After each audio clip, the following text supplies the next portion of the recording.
Buongiorno, benvenuti a questa edizione di TG Sicilia. Vediamo insieme i principali titoli.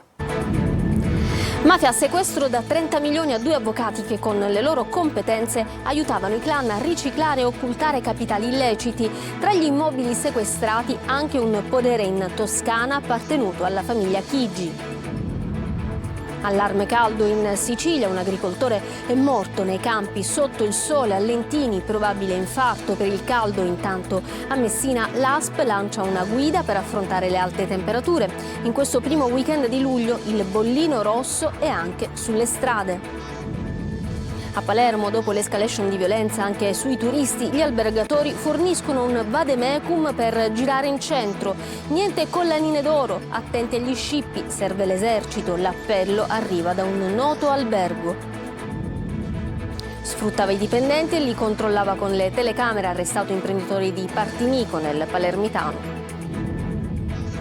Politica, l'inchiesta per corruzione sui fondi dell'Ars e del turismo si concentra ora sul cellulare di Sabrina De Capitani, ex portavoce del presidente del Parlamento siciliano Galvagno. Intanto Fratelli d'Italia sposta eventi a Roma, mentre in regione si apre un nuovo fronte politico sulla fiction Rai dedicata a Biagio Conte. Benvenuti a Catania, capitale della bellezza siciliana, ma anche dell'incuria. Appena atterrati a Fontanarossa, i turisti possono vedere le tipicità catanesi, buche e strade dissestate. Sal da Vinci si racconta ai nostri microfoni, un momento d'oro per il cantante napoletano che festeggia i 40 anni di carriera con un tour estivo che arriva anche in Sicilia, a Palermo e Catania. Calciomercato inglese lascia Catania, l'attaccante ha firmato con la Salernitana un contratto di 1 anno più opzione. A Palermo si complica la trattativa per Elia.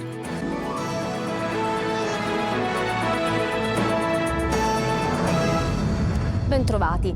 Avvocati infedeli alla toga ma fedeli alla mafia. La Guardia di Finanza ha sequestrato beni per 30 milioni di euro tra immobili e aziende ad Andrea Locastro, ex legale del clan Santa Paolo Ercolano, e Francesco Bagnato, implicato in operazioni di riciclaggio e bancarotta. Sono accusati di accumulare patrimoni illeciti. L'operazione evidenzia l'uso crescente di professionisti per occultare capitali mafiosi, come ci racconta Tonino De Mana.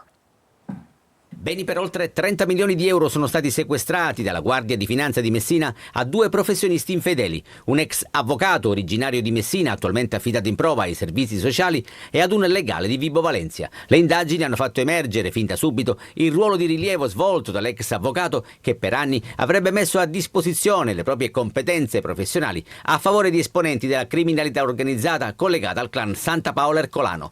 Proprio l'attività illecita avrebbe permesso di accumulare ingenti somme di denaro.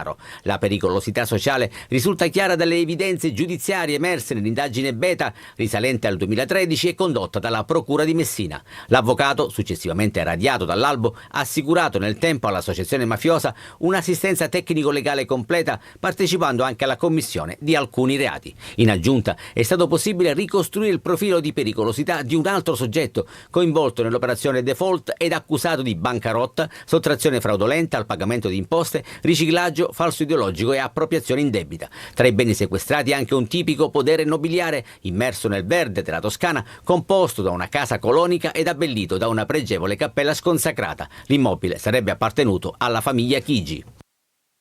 Minacce ed estorsioni ai danni dei titolari di alcune attività commerciali situate in aree ad altissima affluenza turistica e imposizione del cosiddetto pizzo ai proprietari dei servizi di Ape Calessini utilizzati per visitare il centro storico di Ortigia. Arrestate 4 persone a Siracusa, proprio ad Ortigia, dove è stato colpito il clan emergente. Secondo le indagini avviate nel 2021 e coordinate dalla direzione distrettuale antimafia di Catania, al vertice del gruppo ci sarebbe stato Orazio Scarso, già noto alle forze dell'ordine e legato al clan Bottaro Attanasio. Sequestrati anche beni per oltre 1 milione di euro e iscritti nel registro degli indagati altri 26 soggetti. Durante le perquisizioni rinvenute armi, esplosivi, droga e 40.000 euro in contanti. E adesso il caldo che diventa anche mortale, tra allerta caldo in alcune zone della Sicilia e il traffico in aumento. Ecco il primo weekend di luglio alle porte, disposti alcuni accorgimenti per cercare di limitare i disagi. Intanto un uomo è morto nei campi sotto il sole, probabilmente per un infarto. Triolo. Tra caldo e voglia di vacanza, alle porte c'è il primo weekend di luglio, le temperature sono in aumento e prosegue l'allerta in Sicilia. La protezione civile regionale ha confermato anche per oggi e domani il rischio di ondate di calore di livello 3 con codice rosso per Palermo. Le temperature percepite raggiungeranno i 36 gradi, allerta gialla nel resto della Sicilia con temperature tra i 35 e i 37 gradi a Catania e Messina. A Lentini incontrata a Serravalle un pensionato ex agricoltore, Francesco Di Stefano, 58 anni, di Palagonia, è morto nel suo podere forse per un infarto dovuto al caldo. Il cadavere è stato trovato stamattina da alcuni agricoltori che hanno dato l'allarme. Tornano quindi utili le raccomandazioni, soprattutto per anziani e fragili. A Messina oggi l'ASP ha presentato la guida ai servizi per affrontare il caldo estivo. In caso di malessere, di nausea, senso di vomito, stanchezza, che può arrivare fino alla perdita di coscienza, distendere la persona alzando le gambe rispetto al corpo, allertare eventualmente il 118 e fare delle spugnature con acqua fredda a livello del collo, della fronte, dei polsi.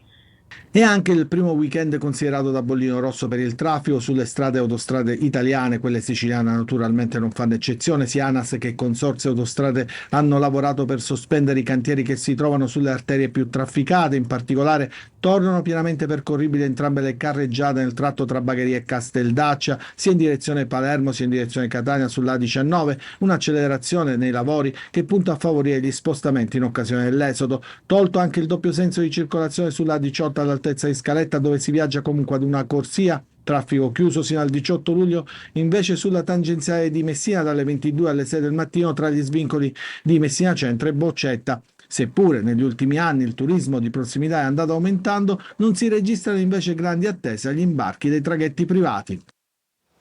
A Palermo è ancora allarme violenza. Abbiamo intervistato la dipendente di un noto albergo cittadino che ci ha detto ai turisti: raccomandiamo di uscire senza collanine e di stare attenti a scippi e rapine. Ci vuole l'esercito. Marco Gullà. I turisti devono essere avvertiti di non poter usare una collanina, di non poter utilizzare il telefonino, di non poter utilizzare le carte di credito perché vengono scippati, malmenati, perseguiti. C'è una cosa veramente impossibile. Questa donna, che preferisce non essere ripresa, lavora in un noto albergo di Palermo. Il vademecum per i turisti è preoccupante, soprattutto perché l'escalation di aggressioni a chi viene a visitare la città sta macchiando l'immagine di Palermo. La bucceria diventa nucleo insidioso e pericoloso. Ultimamente, proprio nel vecchio mercato storico del capoluogo, sono stati picchiati e terrorizzati turisti portoghesi e canadesi. E allora, quale può essere la soluzione? È necessario, a mio avviso, che venga utilizzato l'esercito, come è stato nel periodo di caldissimo in cui abbiamo avuto l'esercito. È necessario l'esercito per poter garantire ai nostri ospiti di stare sereni. La situazione credo che stia sfuggendo di mano fino a quando il prefetto non cercherà in qualche modo di sensibilizzare il ministro dell'Interno per garantire più sicurezza, più prevenzione, più legalità su Palermo. Noi continueremo a svegliarci la mattina e a leggere sui quotidiani le aggressioni ai turisti, le spaccate, gli scippi e le rapine. E nelle vicinanze la situazione non migliora, con molti residenti che hanno inviato una lettera al prefetto per denunciare la mancata sicurezza. Mi fate vedere la borsa così e sto molto attenta, ma non da ora, da sempre, perché Palermo è sempre stata così. Cammino, esco così, quando sono sola esco di mattina. E di pomeriggio non esco più come una volta, che mi ritiravo anche alle 10 di sera. Ormai è impossibile. No, ormai almeno per me è impossibile. Abbiamo necessità chiaramente di avere una protezione, una cautela per questa città. Sfruttati e controllati a vista è stato arrestato un noto imprenditore di Partinico accusato di aver messo in piedi un sistema di abusi ai danni di decine di lavoratori nei suoi 11 punti vendita. Vediamo. Operai pagati 2 euro l'ora e sorvegliati con le telecamere. Finisce agli arresti domiciliari un imprenditore palermitano accusato di caporalato nelle 2 società, oltre a quella da lui formalmente amministrata, e negli 11 punti vendita che operano in diversi settori tra Carini, Partinico, Alcamo e Castellammare del Golfo. All'indagato sono stati sequestrati 100.000 euro pari al profitto del reato. Un sistema di abusi che sarebbe stato perpetrato ai danni di decine di lavoratori, pagati con salari palesemente difformi. I dipendenti inoltre sarebbero stati costretti a lavorare full time, pur essendo formalmente assunti con dei contratti part time, e ancora ferie e riposi non concessi. L'imprenditore avrebbe poi messo in atto metodi di sorveglianza degradanti, con i quali avrebbe controllato a distanza l'operato dei lavoratori, con la possibilità di redarguirli sia per presunti cali delle vendite o per pause ritenute troppo lunghe.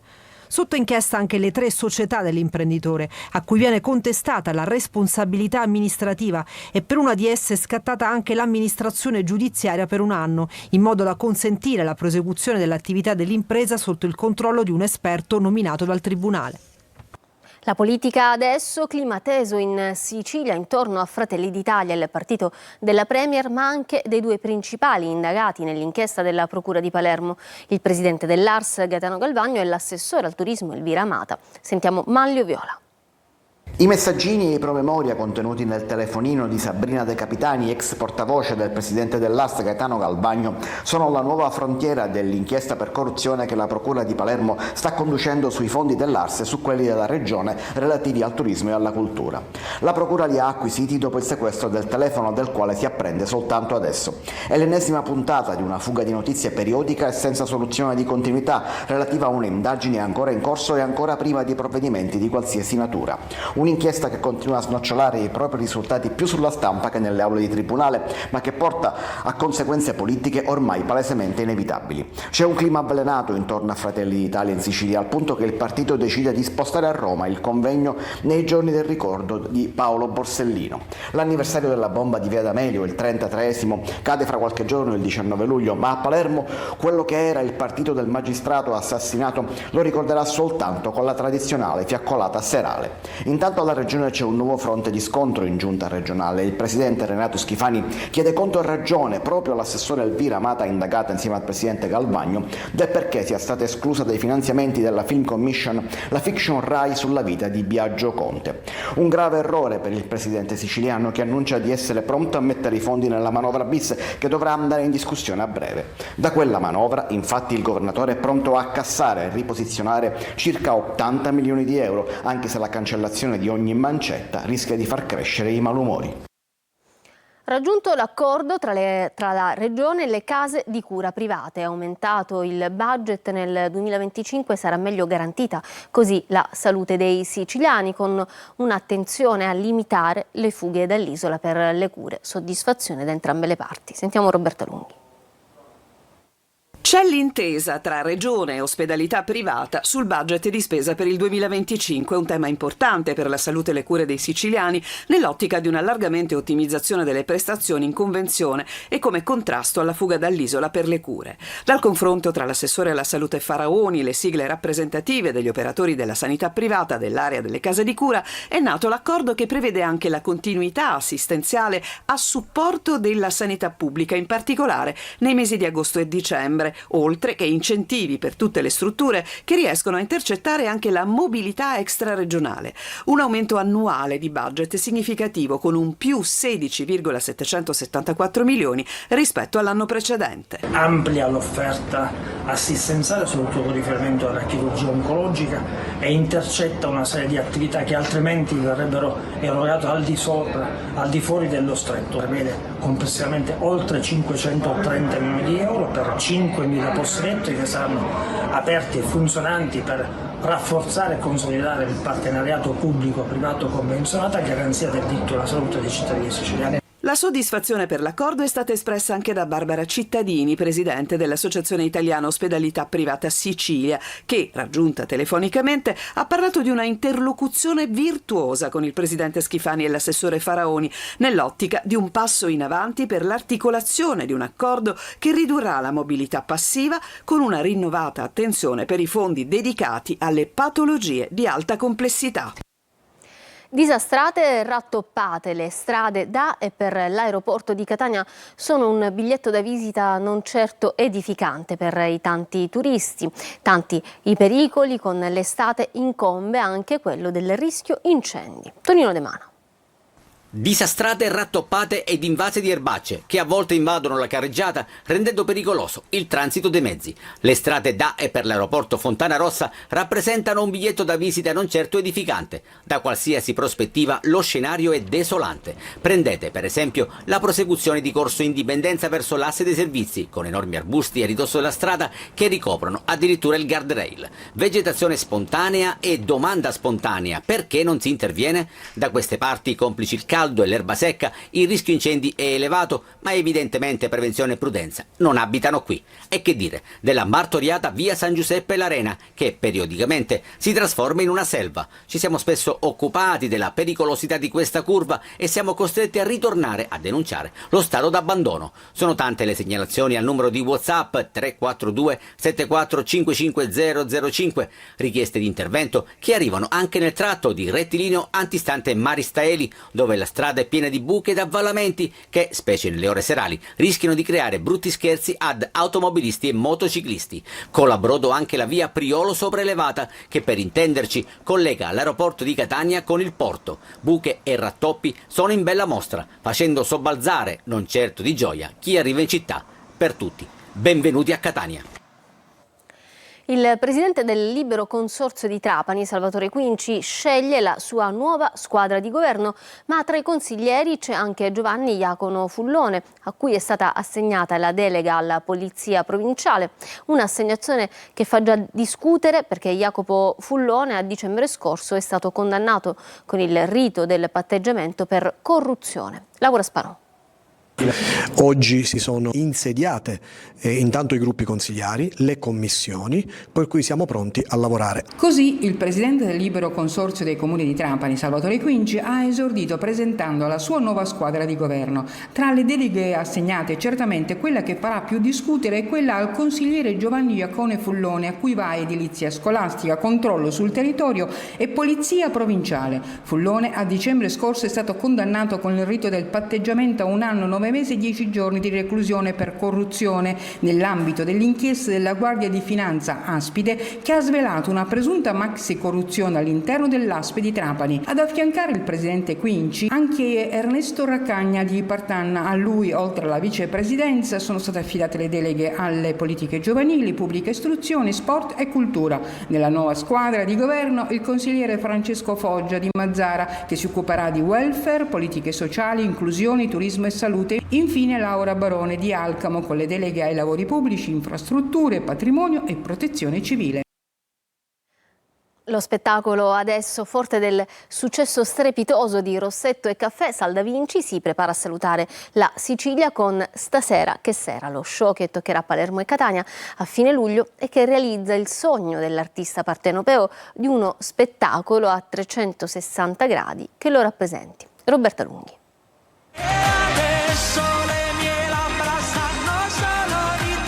Una canzone dalla forza dirompente che dopo 1 anno dall'uscita continua a collezionare numeri con oltre 120 milioni di streaming, 2 dischi di platino, un videoclip che ha dominato per mesi le classifiche italiane su YouTube. Per Sal da Vinci l'effetto Rossetto e Caffè continua. No, io la amo perché mi ha dato anche la possibilità di poter entrare nel cuore di tanti ragazzi che magari non seguivano la mia musica.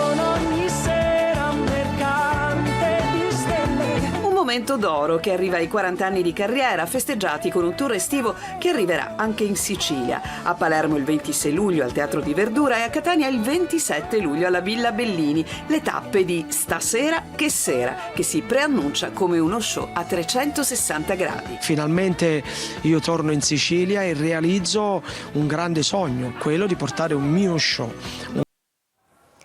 La scorsa notte nella spiaggia del Lido Maiata a Realmonte, a pochi passi dalla Scala dei Turchi, una grossa tartaruga caretta ha deposto le sue uova, sorvegliata amorevolmente dai volontari di Mare Amico. Dopo l'ovodeposizione il nido è stato già messo in sicurezza e sarà sorvegliato dal personale della riserva di Torre Salsa, gestita appunto dal WWF, da Mare Amico e dai proprietari del lido in questione. Ci fermiamo adesso per una pausa, tra poco lo sport.